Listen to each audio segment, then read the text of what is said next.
بسم اللہ الرحمن الرحیم۔ السلام علیکم ورحمۃ اللہ وبرکاتہ۔ حضرت ابو عبیدہ ابن جراح رضی اللہ عنہ کے بارے میں کہ جو عشرہ مبشرہ میں ہیں اور بہت بڑا مرتبہ ہے، بہت بڑے صحابی ہیں۔ 9 ہجری میں کثرت سے مدینہ منورہ دنیا بھر سے وفود آئے۔ اس سال کو عام وفود کے آنے کا سال بھی پڑ گیا۔ ان وفود میں اہل نجران کا وفد بھی تھا، جس کو تاریخ اسلام میں غیر معمولی شہرت حاصل ہے۔ نجران مکہ معظمہ سے یمن کی طرف 7 منزل پر ایک وسیع ضلع تھا، جہاں عیسائی عرب آباد تھے۔ انہوں نے نجران میں ایک عظیم الشان کلیسا یعنی چرچ بنا رکھا تھا، جسے عرب میں عیسائیوں کا سب سے بڑا مذہبی مرکز سمجھا جاتا تھا۔ اس کلیسا میں عیسائیوں کے 2 بڑے مذہبی پیشوا رہتے تھے، جن میں سے ایک کا لقب عاقب تھا اور دوسرے کا لقب سید۔ 9 ہجری میں 60 آدمیوں پر مشتمل اہل نجران کا ایک وفد عاقب اور سید کی سرکردگی میں بڑی شان و شوکت سے مدینہ آیا۔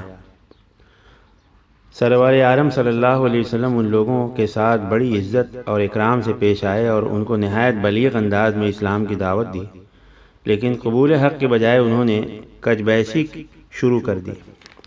اس پر بارگاہ خداوندی سے آیتیں نازل ہو گئیں: اے رسول صلی اللہ علیہ وسلم، جو شخص علم آنے کے بعد آپ سے جھگڑا کرتا ہے، اس سے کہہ دیں کہ آؤ ہم اپنی اولاد کو بلاتے ہیں، تم اپنی اولاد کو بلاؤ۔ اس طرح ہماری عورتیں اور تمہاری عورتیں، ہم خود بھی اور تم خود بھی جمع ہو، پھر مباہلہ کریں اور خدا سے دعا کریں کہ ہم میں جو جھوٹا ہو اس پر اللہ کی لعنت۔ اس قرآنی حکم کے مطابق حضور صلی اللہ علیہ وسلم حضرت فاطمہ الزہرا، حضرت حسن حسین رضی اللہ عنہ کو لے کر مباہلہ کے لیے نکلے تو نجران کے سرداروں میں سے ایک نے کہا کہ مباہلہ ہرگز نہیں کرنا چاہیے ہمیں، اگر وہ واقعی نبی ہیں تو پھر ہم ہمیشہ کے لیے تباہ و برباد ہو جائیں گے۔ چنانچہ اہل نجران نے حضور صلی اللہ علیہ وسلم کی خدمت میں گزارش کی کہ ہم آپ کی اطاعت کرتے ہیں اور آپ سے مباہلہ نہیں کر سکتے، آپ ہم سے جو خراج چاہیں لے لیں، ہم ہمیشہ دیتے رہیں گے، اور آپ کسی امین آدمی کو ہمارے ساتھ کر دیں۔ حضور صلی اللہ علیہ وسلم نے فرمایا، میں تمہارے ساتھ ایسے امین کو بھیجوں گا جو انتہا درجے کا حقیقی معنوں میں امانت دار ہے۔ حضور صلی اللہ علیہ وسلم کا ارشاد سن کر وہاں پر موجود تمام صحابہ نہایت شوق سے دیکھنے لگے کہ یہ شرف کس خوش بخت کو نصیب ہوتا ہے۔ رحمت عالم صلی اللہ علیہ وسلم نے اپنے ایک جانثار کی طرف شفقت بھری نظروں سے دیکھا اور ان کا نام لے کر فرمایا، کھڑے ہو جاؤ۔ کشیدہ قامت کے یہ نحیف و لاغر بدن صاحب رسول، جن کے چہرے پر نور کی بارش ہو رہی تھی، ارشاد نبوی کی تعمیل میں فوراً اٹھ کھڑے ہوئے، اور حضور صلی اللہ علیہ وسلم نے ان صاحب کی طرف اشارہ کرتے ہوئے اہل نجران سے مخاطب ہو کر فرمایا، ھذا امین ھذہ الامہ، یہ اس امت کے امین ہے۔ یہ صاحب رسول، جن کو لسانی رسالت سے امین الامت کا معتمم بالشان لقب عطا ہوا، سیدنا ابو عبیدہ ابن جراح رضی اللہ عنہ تھے۔ سیدنا حضرت ابو عبیدہ رضی اللہ عنہ خیر البشر صلی اللہ علیہ وسلم کے ان جانثاروں میں سے ہیں جن کا شمار اساتین امت میں ہوتا ہے۔ السابقون الاولون میں ان کا شمار ہوتا ہے۔ اصحاب بدر، اصحاب عشرہ مبشرہ اور اصحاب الشجرہ میں سے ہیں۔ فی الحقیقت عہد رسالت کا کوئی بڑا سے بڑا شرف ایسا نہیں جو ان کو حاصل نہ ہوا ہو۔ ان کے فضائل اور مناقب کارہائے نمایاں کا تذکرہ پڑھ کر بے اختیار ان کی عظمت کے سامنے سرخم ہو جاتا ہے۔ ان کا اصل نام عامر تھا، لیکن انہوں نے اپنی کنیت ابو عبیدہ سے شہرت پائی۔ اسی طرح والد کا نام عبداللہ تھا، لیکن وہ دادا کی نسبت سے ابن الجراح مشہور ہوئے۔ حضرت ابو عبیدہ ابن اسحاق کی روایت کے مطابق ہجرت نبوی سے 23 سال پہلے پیدا ہوئے۔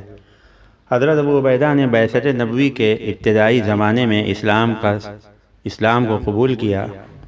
اس وقت بہت کم لوگ، چند حضرات ہی دعوت قبول کیا تھا اسلام کی۔ ابو بکر صدیق رضی اللہ عنہ کی دعوت پر جب وہ چھپ چھپ کر لوگوں کو دعوت دیتے تھے، اس وقت میں انہوں نے اسلام کو قبول کیا۔ جب مکہ کے لوگوں نے مسلمانوں کو بہت زیادہ ستانا شروع کیا تو آپ نبی کریم صلی اللہ علیہ وسلم نے مظلوم صحابہ کو حبشہ کی طرف ہجرت کرنے کی اجازت دی۔ تو بقول ابن اسحاق اور واقدی کے ابو عبیدہ رضی اللہ عنہ بھی حبشہ جانے والے مہاجرین کے دوسرے قافلے میں شامل ہو گئے، وہاں کئی سال تک غریب الوطنی کی زندگی گزارتے رہے۔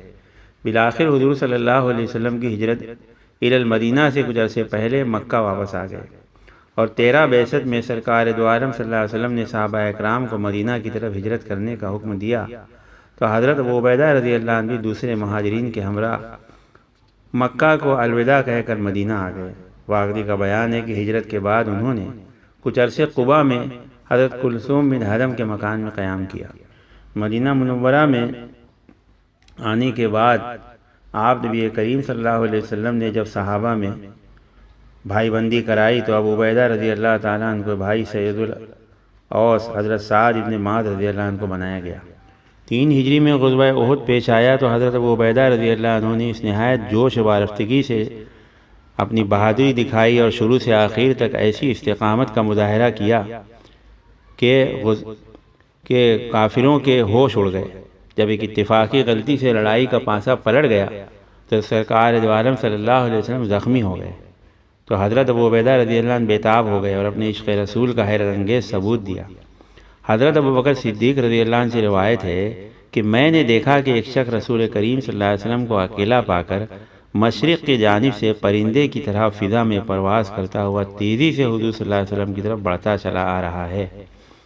میں بھی آپ کی حفاظت کے لیے تیزی سے بھاگا اور کہا کہ الہی خیر ہو، کیا دیکھتا ہوں کہ وہ شخص جو مجھ سے پہلے پہنچ چکا ہے ابو عبیدہ ابن جراح ہیں۔ اس موقع پر ایک کافر کے وار سے خود کی کڑیاں، یعنی جو لوہے کی ٹوپی ہوتی ہے، وہ حضور صلی اللہ علیہ وسلم کو نے اوڑھی ہوئی تھی، وہ ٹوپی پہنی تھی ہیلمٹ جیسی، تو ابن قمیہ نام کا کافر تھا جس نے جو ہے بہت زور کا بڑا پتھر مارا تھا، جس کی وجہ سے اس کی کڑیاں حضور صلی اللہ علیہ وسلم کے چہرے مبارک میں گھس گئی تھیں۔ تو ابو عبیدہ رضی اللہ عنہ نے آگے بڑھ کر یہ کڑیاں اپنے دانتوں سے پکڑ کر کھینچیں اور اتنا زور لگایا کہ یہاں تک کہ وہ باہر آ گئیں، لیکن اس کڑی کو نکالنے میں ابو عبیدہ رضی اللہ عنہ کے سامنے کے 2 دانت بھی ٹوٹ گئے۔ اب آپ نبی کریم صلی اللہ علیہ وسلم کے چہرے مبارک سے کڑیوں کے نکلنے کے بعد بھی خون جاری ہوا اور ان کے دانتوں کے گرنے کی وجہ سے بھی خون جاری ہو گیا۔ ہم دیکھتے ہیں کہ کسی کا دانت اگر آگے کا 2 نہ ہو تو کیسا عجیب لگتا ہے، لیکن ابو عبیدہ رضی اللہ تعالیٰ عنہ کا یہ دانت کا نہ ہونا ان کے چہرے کو اور خوبصورتی بڑھاتا تھا، اور جب بھی کوئی دیکھتا تھا وہ وہی منظر احد کا یاد آ جاتا تھا اور ان کی قربانی آ جاتی تھی، تو یہ دانت کا گرنا بھی ان کی عزت کا ذریعہ بن گیا دنیا اور آخرت میں۔ صلح حدیبیہ میں بھی ابو عبیدہ رضی اللہ عنہ کو بیت الرضوان میں شریک ہونے کا عظیم الشان حصہ ملا۔ جنگ خیبر میں بھی ابو عبیدہ رضی اللہ عنہ نے خوب اپنی تلوار کے جوہر دکھائے اور خیبر کے اندر بھی شامل رہے۔ 7 ہجری میں ابو عبیدہ رضی اللہ عنہ نے غزوہ خیبر میں سرکار دو عالم صلی اللہ علیہ وسلم کے ساتھ رہے، اور اس کے بعد آپ نبی کریم صلی اللہ علیہ وسلم نے حضرت عمرو بن عاص رضی اللہ عنہ کو امیر بنایا اور 300 مجاہدین کے ساتھ ان کی سرکوبی کے لیے روانہ کیا۔ حضرت عمر رضی اللہ عنہ بھی ساتھ تھے اور عمرو بن عاص رضی اللہ عنہ کو امیر بنایا گیا۔ سلاسل نامی ایک چشمے پر قیام کیا گیا، وہاں سے حضور صلی اللہ علیہ وسلم کو پیغام بھیجا گیا کہ دشمن کی تعداد بہت زیادہ ہے، اس لیے کمک بھیجی جائے۔ تو سرکار دو عالم صلی اللہ علیہ وسلم نے پیغام ملتے ہی 200 مجاہدین کو ابو عبیدہ رضی اللہ عنہ قیادت میں روانہ کیا گیا، جس میں ابو بکر صدیق رضی اللہ عنہ، حضرت عمر رضی اللہ عنہ جیسے عظیم المرتبہ صحابی بھی تھے۔ دشمنوں سے مقابلہ ہوا اور جو ہے اس وفد کو اور اس جماعت کو اللہ تعالیٰ نے اس فوج کو فتح عطا فرمائی۔ 8 ہجری میں سرکار دو عالم صلی اللہ علیہ وسلم نے ابو عبیدہ رضی اللہ عنہ کو 300 سواروں کے ساتھ ساحل سمندر کی طرف بھیجا، قریش کے قافلوں کی نقل حرکت کا پتہ لگائے۔ تاریخ میں یہ مہم سریائے سیف البحر یا سریائے خبز کے نام سے مشہور ہے۔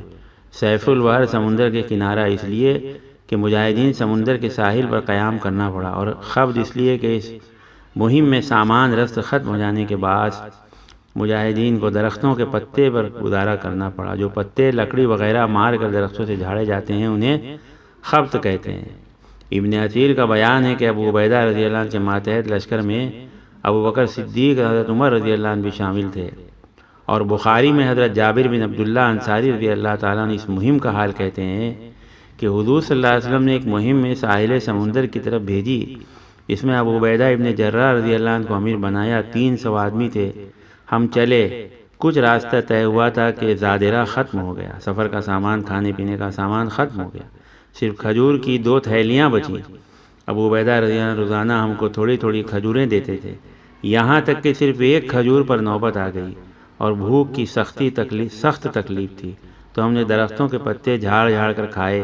ایک شخص نے 3 اونٹ ذبح کرائے، پھر 3 اونٹ ذبح کرائے، تیسرے دن بھی 3 اونٹ ذبح کرائے۔ پھر ابو عبیدہ رضی اللہ عنہ نے انہیں منع کیا کہ سمندر کے کنارے اس اثناء قیام میں ایک دن ٹیلے کے برابر ایک بہت بڑی مچھلی، اس کو عنبر کہتے ہیں، اللہ تعالیٰ نے بھیج دی، اور 18 دن تک اس مچھلی سے کھاتے رہے۔ جب ہمیں مچھلی کا گوشت ملا تو ہمارے جسم مضبوط ہو گئے۔ ابو عبیدہ رضی اللہ عنہ نے اس کی ہڈیوں کی 2 پسلیاں کھڑی کروائیں اور ایک اونٹ جو ہے سامان سے بھر کر رکھوا کر لشکر کے سب سے لمبے آدمی کو اس پر بٹھایا، اور وہ شخص اونٹ پر بیٹھتے بیٹھے ان پسلیوں کے نیچے سے نکل گیا۔ جب ہم واپس مدینہ آئے تو رسول کریم صلی اللہ علیہ وسلم کی خدمت میں واقعہ بیان کیا تو آپ صلی اللہ علیہ وسلم نے فرمایا، اللہ تعالیٰ نے تمہارے لیے رزق بھیج دیا تھا، اس کو کھانا چاہیے تھا، اگر تمہارے پاس ہو تو ہم کو بھی کھلاؤ۔ ایک شخص گوشت لے آیا اور آپ صلی اللہ علیہ وسلم نے اسے کھایا۔ سفر میں اونٹ ذبح کرنے کے لیے قیمت دینے کے وعدے پر جو شخص تھے ان کا نام حضرت قیس بن سعد انصاری تھا، جو نہایت فیاض تھے، اور انہوں نے وہ قیمتیں بھی ادا کر دی۔ سن 11 ہجری میں سرکار دو عالم صلی اللہ علیہ وسلم نے رحلت فرمائی تو حضرت ابو عبیدہ رضی اللہ عنہ پر کوہ غم ٹوٹ پڑا، تاہم انہوں نے بڑے صبر حوصلے سے کام لیا۔ صحیح بخاری میں ہے کہ حضور صلی اللہ علیہ وسلم کے وصال کے فوراً بعد انصار نے ثقیفہ بنی ساعدہ میں جمع ہو کر خلافت کا سوال اٹھایا تو ابو بکر صدیق اور حضرت عمر فاروق رضی اللہ عنہ ابو عبیدہ انصاری گفتگو کے لیے تینوں لوگ جب گئے، انصاری حضرات سے، مدینہ کے انصار سے گفتگو کرنے گئے، تو ابو عبیدہ رضی اللہ عنہ نے انصار کی جماعت کی طرف مخاطب ہو کر فرمایا، اے گروہ انصار، تم سب سے پہلے اسلام کی امداد اور اعانت کی ہے، اب تم ہی اس میں اختلاف پیدا نہ رکھو۔ جب دونوں طرف سے تقریریں ختم ہو چکی تو ابو بکر صدیق رضی اللہ عنہ نے حاضرین سے خطاب کرتے ہوئے فرمایا، میں تمہارے لیے ان 2 شخصوں یعنی حضرت عمر فاروق اور ابو عبیدہ رضی اللہ عنہ میں سے کسی ایک کو پسند کرتا ہوں، ان دونوں میں سے کسی ایک کی بیعت کر لو۔ لیکن ان دونوں بزرگوں نے ابو بکر صدیق رضی اللہ عنہ کی موجودگی میں خلافت کا بار اٹھانے سے انکار کر دیا، اور بڑھ کر دونوں نے حضرت ابو عبیدہ رضی اللہ عنہ نے اور حضرت عمر نے حضرت صدیق رضی اللہ عنہ کے ہاتھوں کو تھام لیا اور ان کے ہاتھ پر بیعت کی۔ جیسے ہی ان دونوں نے بیعت کی، سارا مجمع بیعت کے لیے ٹوٹ پڑا اور ابو بکر صدیق رضی اللہ عنہ پہلے خلیفہ بنا دیے گئے۔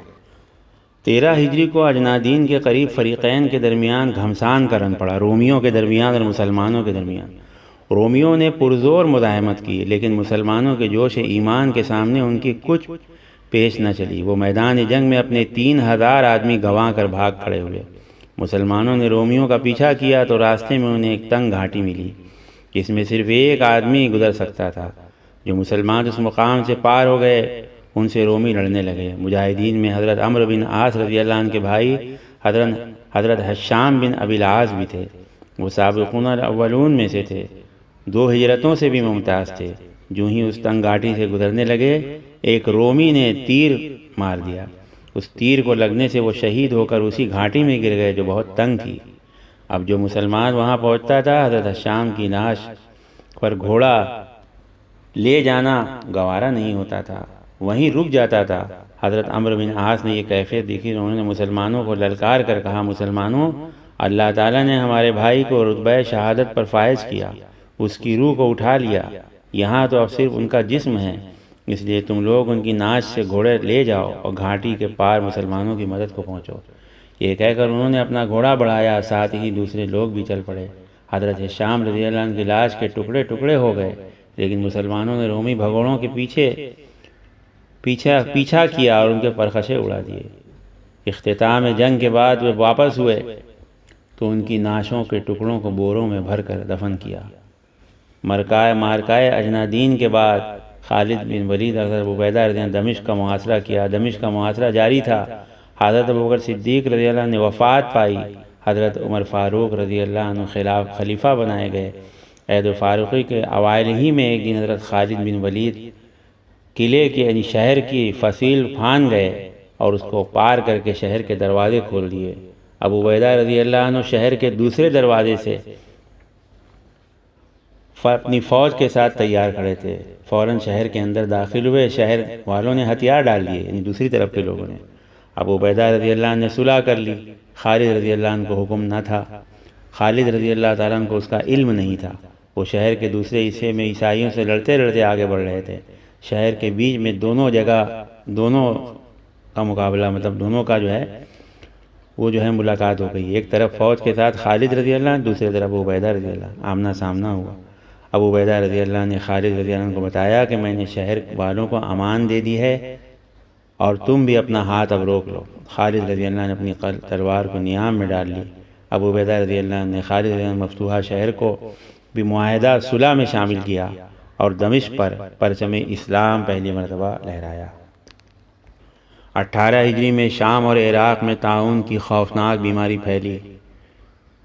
جیسے اللہ معاف کرے، آج کورونا کی بیماری پھیلی ہے، لیکن فرمایا وہ طاعون کی بیماری پھیلی تھی۔ تاریخ اسلام میں یہ وبا طاعون امواس کے نام سے مشہور ہے۔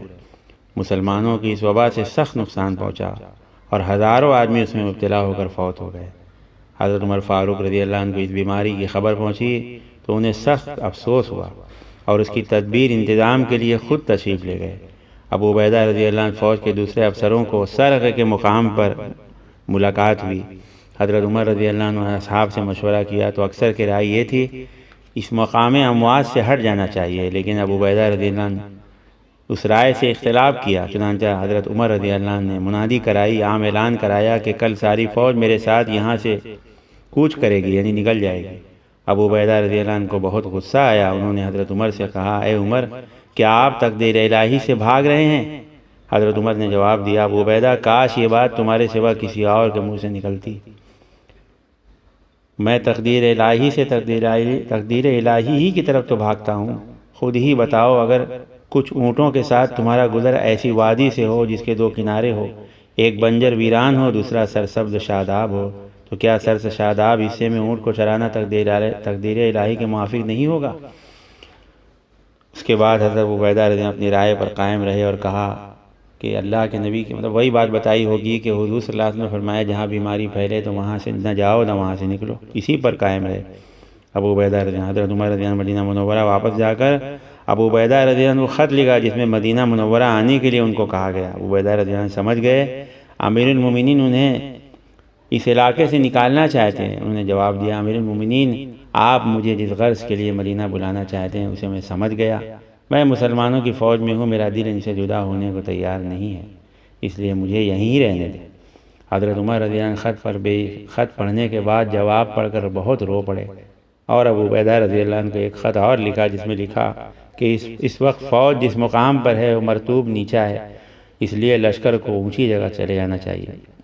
ابو عبیدہ رضی اللہ عنہ اس حکم کی تعمیل میں فوج کو اوپر کی طرف لے کر جابیہ پہنچے، لیکن یہاں پہنچتے ہی بیماری کا حملہ ایسا ہوا کہ جب مرض نے شدت اختیار کی تو حضرت معاذ ابن جبل انصاری کو اپنا جانشین مقرر فرمایا اور لوگوں کو اللہ کی اطاعت، اتفاق کی وصیت کرتے ہوئے اپنی جان دے دی۔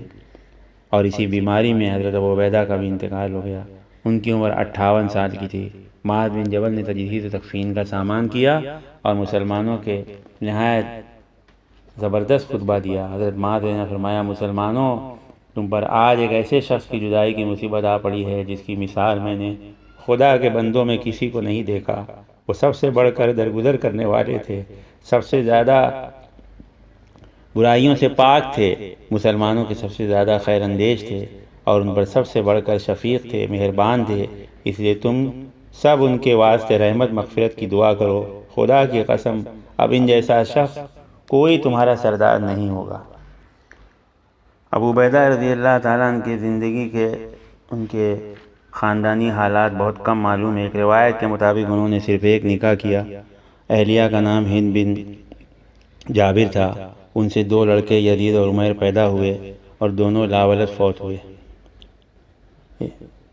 فضائل محاسن اخلاق عادات کے اعتبار سے ابو عبیدہ نے نہایت اعلیٰ مقام پر فائز تھے۔ سبقت فی الاسلام، رائے حق میں بلا کشی، حب رسول، شوق جہاد، جواں مردی، استغنا، اخلاق و ایثار، حلم و شفقت، تدبیر و فراست ان کی سیرت کے درخشاں ابواب ہیں۔ امین الامت کے لقب سے ان کو سرفراز کیا گیا۔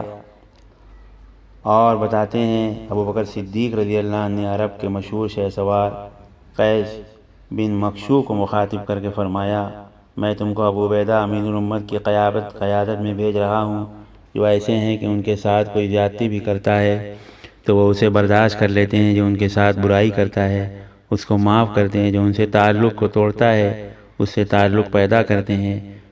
مسلمانوں پر وہ بہت نہایت شفیق ہیں، کافروں پر بہت سخت ہیں، اس لیے تم لوگ کسی معاملے میں ان کی نافرمانی مخالفت نہ کرنا، وہ تمہیں جو حکم دیں ان کی بھلائی سے اس پر عمل کرنا۔ طبقات ابن سعد میں ہے کہ ایک مرتبہ عمر فاروق رضی اللہ عنہ نے ابو عبیدہ رضی اللہ عنہ اور معاذ بن جبل رضی اللہ عنہ کی خدمت میں 400 دینار اور 4000 درہم بھیجے۔ ابو عبیدہ رضی اللہ عنہ نے اپنے حصے کی تمام رقم فوج میں تقسیم کر دی۔ معاذ رضی اللہ عنہ نے بھی چند درہم دینار کے سوا جو اپنی اہلیہ کے کہنے پر گھریلو ضرورت کے لیے رکھا تھا تمام رقم غریبوں کو تقسیم کر دی۔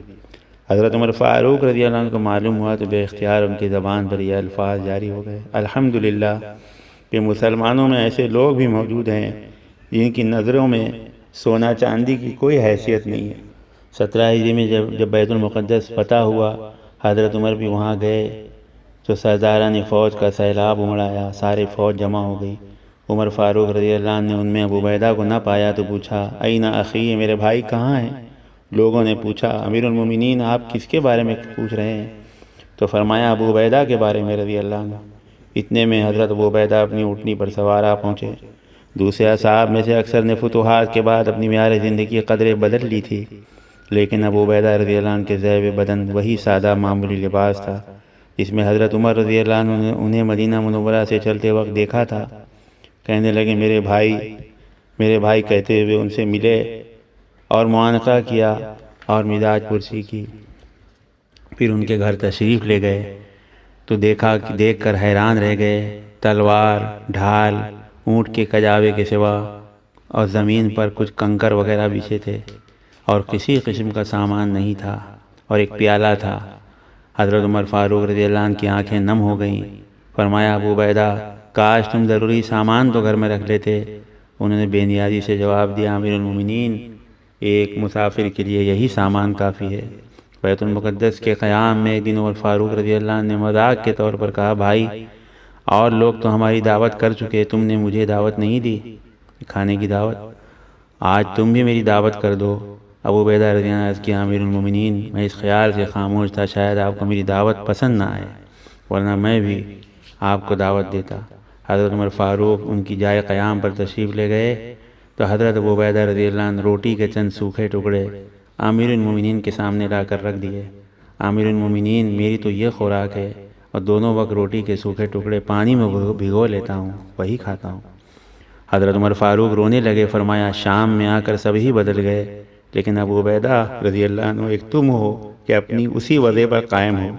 ایک موقع پر حضرت عمر نے ان سے مخاطب ہو کر فرمایا، کسی کے منہ پر تعریف کرنا اس کی گردن پر چھری چلانے کی طرح ہے، لیکن اے ابو عبیدہ، میں یہ کہے بغیر نہیں رہ سکتا کہ تمہارے سوا ہم میں سے ہر ایک نے اپنے آپ کو کچھ نہ کچھ بدل لیا۔ حضرت عمر فاروق کو ان کی وفات سے پہلے صحابہ اکرام نے جانشین مقرر کرنے کا مشورہ دیا۔ انہوں نے فرمایا، کاش ابو عبیدہ زندہ ہوتے تو خلافت کے لیے میں ان کا نام تجویز کر دیتا۔ قیامت میں مجھ سے سوال ہوتا تو میں کہتا کہ یا الہی، تیرے نبی صلی اللہ علیہ وسلم نے اس شخص کے بارے میں ہم نے نبی سے سنا تھا کہ یہ اس امت کا امین ہے۔ شام کا ہمہ مقدر والی اور سب سے بڑے صفِ سالار اعظم ہونے کے باوجود عجز و انکساری کی یہ کیفیت تھی کہ نہ کبھی امتیازی لباس اور قیمتی لباس پہنا اور نہ کبھی اونچی جگہ نشستگاہ بنایا۔ معمولی لباس سپاہیوں کے درمیان فرش خاک پر بیٹھ جاتے، زمین پہ بیٹھ جاتے۔ رومیوں کے سفیر آتے تو پوچھتے کہ کہاں ہے آپ کے امیر؟